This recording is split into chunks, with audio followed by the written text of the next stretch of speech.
So we have to start. So hello everybody. Thank you for assisting to this presentation. I'm Mikaël Diaz from Airbus Protect, and I'm happy to present this project which deals to some specific topic to know how to face the combinatory explosion while generating cyber attack path and safety analysis.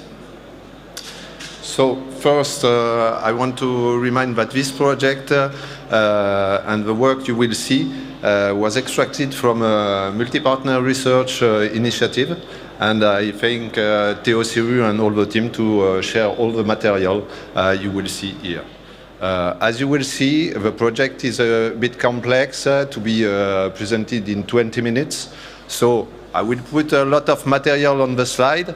Try to be as fast as I can to give the main content, and feel free to come after the presentation at the booth of Airbus Protect or just after for the coffee for all the questions, because for sure I could not enter in all the detail. The outline is this one, but it's a classical one, and I will go a bit fast in the problem identification. So, before, I want to remind why we are doing this project.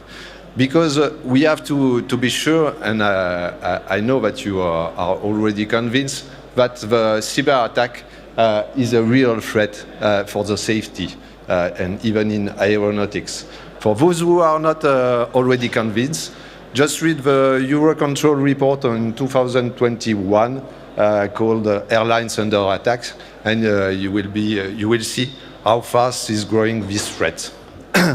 And we have to assess this risk about cyber attack thanks to the safety in order to not be behind this danger. So the scope of this project was to identify the impact of a cyber attack while on taking into account in the scope and the perimeter cyber physical system. Does it mean hardware and software? And for this project, we need to identify all the attack paths and the scenario that lead to a safety critical issue. We want to make a formal analysis because now we want to be more and more exhaustive to ensure that we have identified all the risk paths. So for this project, we need a study case. We use EVITA 1, which is a Europe study case.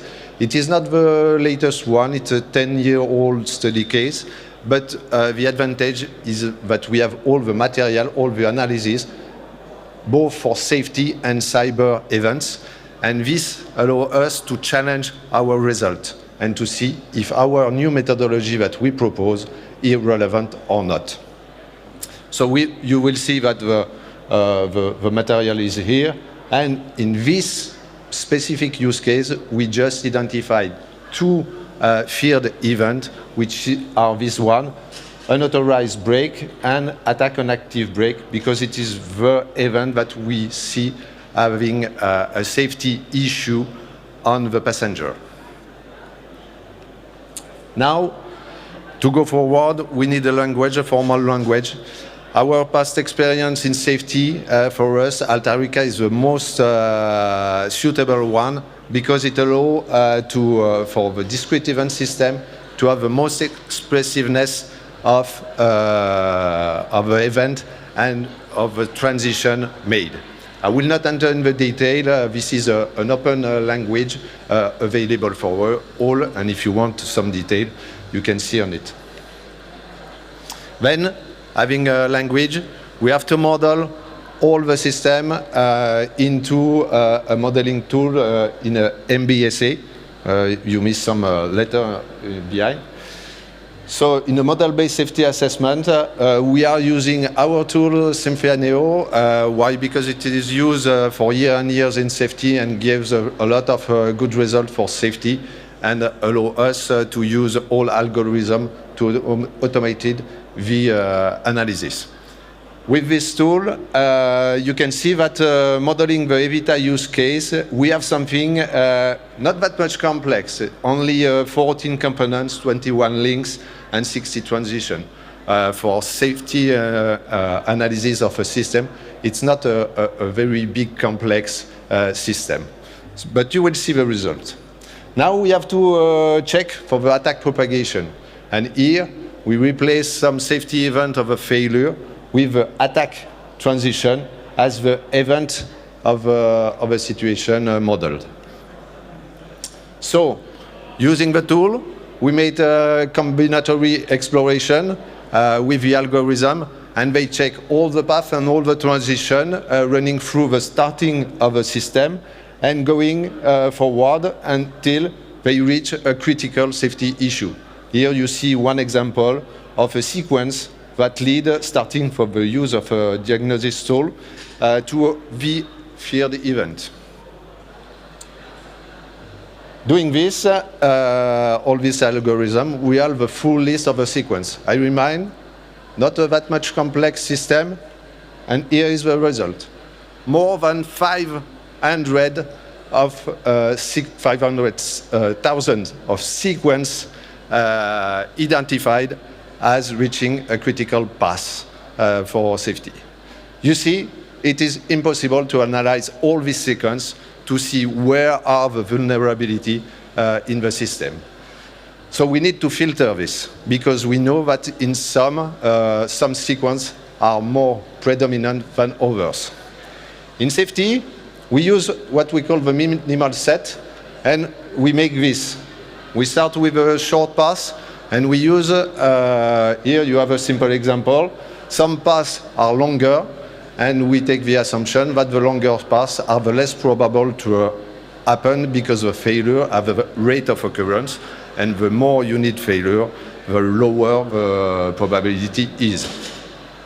This allows us, with still our tools made it automatically, to sort something about 150 sequence, which is a minimal pass and the most likelihood to occur.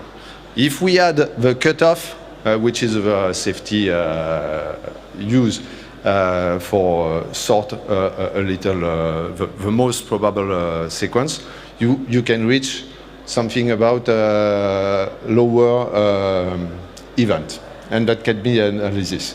But we have to face this for cybersecurity. And for cybersecurity, if you compare, we have something which is different. For safety, accidental failure are independent, meaning one failure can occur and does not change the probability of another failure. For cybersecurity, it is not the case. We are facing to dependent event, and the attacker are dependent and the paths are dependent. What does it mean?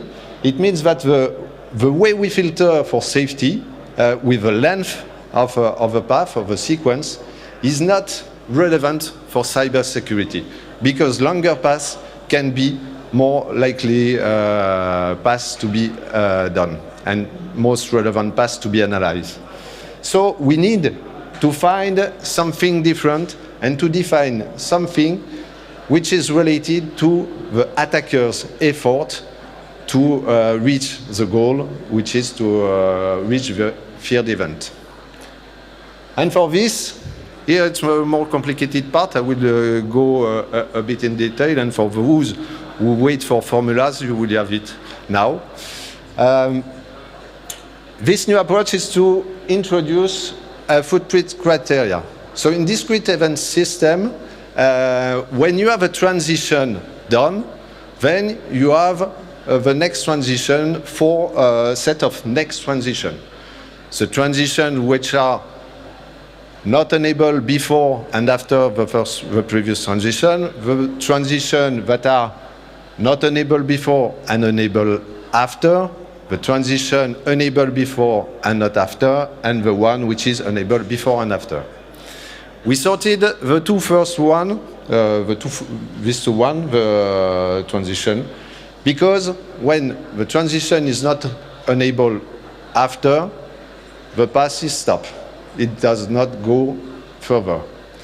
And we are not interested in the transition where it is enabled before and after, because this transition is not dependent of the previous one, meaning the result of the transition does not influence the next transition.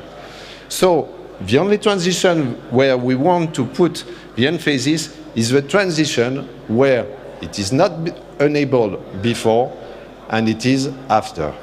So I would not go that much in detail. Now, here it is.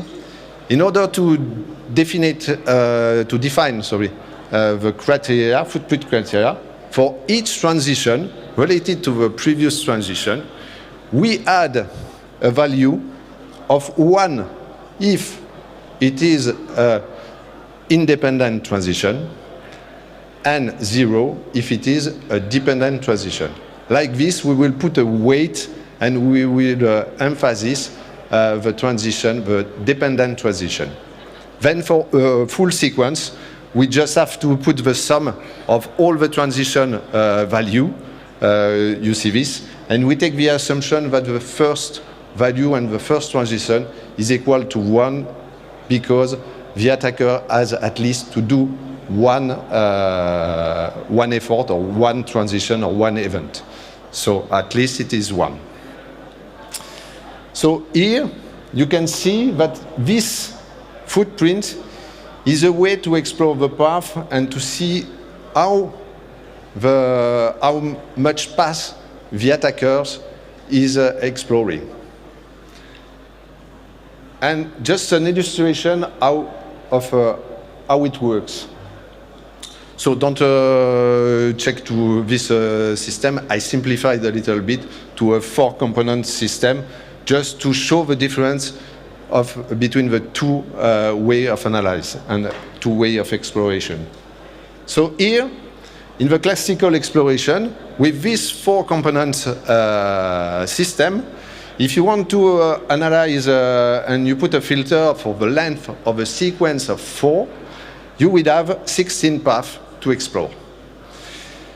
With the footprint exploration, if I put a filter about the filter equal to 1, I will just have 8 paths with a length of 2 to 4. Because each time when the length, when the footprint increase and goes to 2, we don't go forward in the path and in the sequence. So it is a way to have less sequence explored also by the tools and by the algorithm. So let's see now the result of a concrete case. So you see, for the 2 field events, at the first analysis, we have something 100,000, 400,000 for a length of 10 for the sequence. Minimalities provide 45 for the first field event and 100, about 100. With a footprint of 2, we have quite the same result amount of sequence to analyze. So we don't have a very that much improvement of the minimalities of sequence. We have quite the same result. What is important is for this, the time of computation is drastically reduced. It's less than 1 second to sort the 44 sequences rather than 11 minutes. So now imagine a more complex system.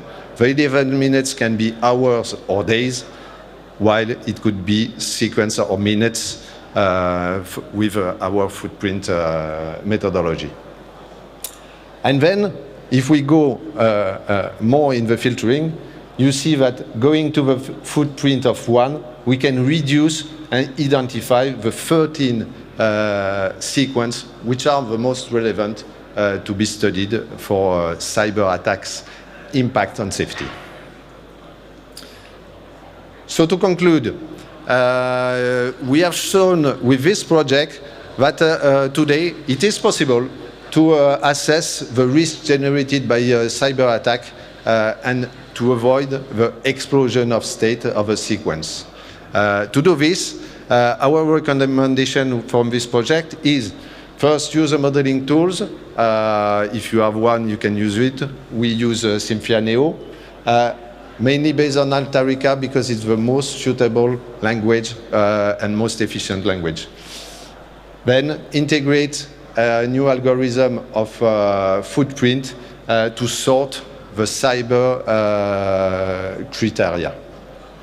The benefits, it will reduce the combinatory explosion, make possible to make a formal analysis with algorithm, and avoid the risk of missing some sequence and some cyber attack consequence that you can have by using only human analysis.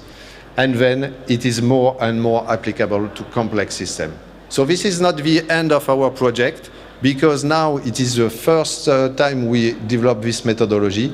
We have now to go deeper in the evolution of the likelihood of this footprint and the sequence that was done, and to see also the scalability and the customization of this footprint, because we put a weight of 1 to differentiate 1 to 0 to differentiate the path, but this could be analyzed and customized related to some events that perhaps have more importance or are more difficult to reach for the attackers. So the next project will be started normally soon. I hope in 2024. We are waiting for the results for this project, and it will be called CyberSim, and it will work on the next step to have a more formalized, analyzed, and more scalable analysis. Why it is important for us, remind that to keep and to stay a step beyond attacker, we should not be behind. So that's it. Thank you for your attention. And if you have questions, I would invite you to join me on the booth of Airbus Protect.